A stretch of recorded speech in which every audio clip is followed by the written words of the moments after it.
So I want to talk about one of the bigger mistakes that people make when they're trying to get into real estate investing, and that is that they forget about time. What I mean by that is what is happening with a property today does not necessarily have everything to do with what the property is going to be or could be into the future, okay? We're talking about trajectory. So here's an analogy. Imagine that you have a baseball scout, and his job is to go find pitchers for the major leagues. And let's say that he has a really overly rigid criteria that he's looking for. So it's things like he needs to be at least 6 feet tall, he needs to be able to throw at least 80 miles an hour, things that on the surface you'd go, yeah, those things are probably good things to have for someone that someday could pitch in the majors.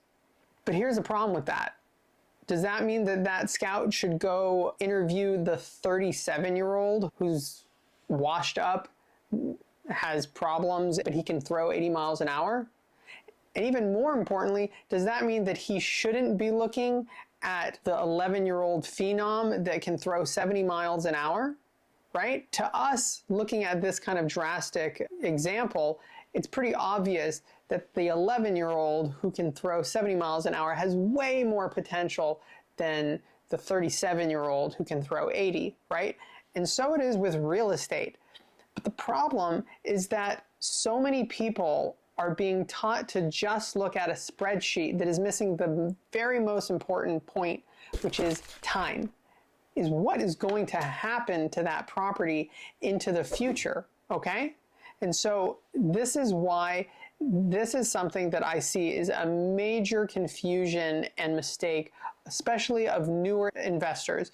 They're constantly thinking about what is the property right now. So if you can imagine a graph, most people are thinking about each property as a singular dot on it. Okay, this is how much it cost and all this. When I'm looking at a property, I'm thinking about it like a line on a graph. And the steeper the line is, the more appreciation that it's going to have. There are properties that don't look so bad, but when I go take a look at the numbers, I realize this neighborhood is not getting better. And there's the people who renovated this property have done everything they could possibly do. It's literally the best the property can be, and you're not going to be able to make it any better. That's not a good property to buy. What is a good property is the one crappy property amongst a lot of really nice properties where it's super obvious of how to make improvements on the property. So you're looking at the line on the graph. And so the problem is, if you just picked a specific point on that, you'll completely lose sight of what's actually important. One of the smartest investors I've ever worked with was talking about how he doesn't really care about the return on investment or the cap rate the moment that he buys it. He's willing to buy something at a 1% cap rate, which sounds like the worst thing ever.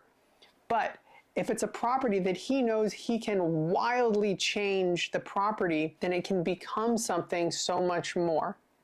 So just remember the trajectory of the property, the path of progress of whether that area is changing. That is so much more important. Don't get short-sighted on a property and make a decision purely based on how it looks just that moment. Your wealth from that property is not what's happening today. It's understanding, is it going to double or triple in 10 years from now?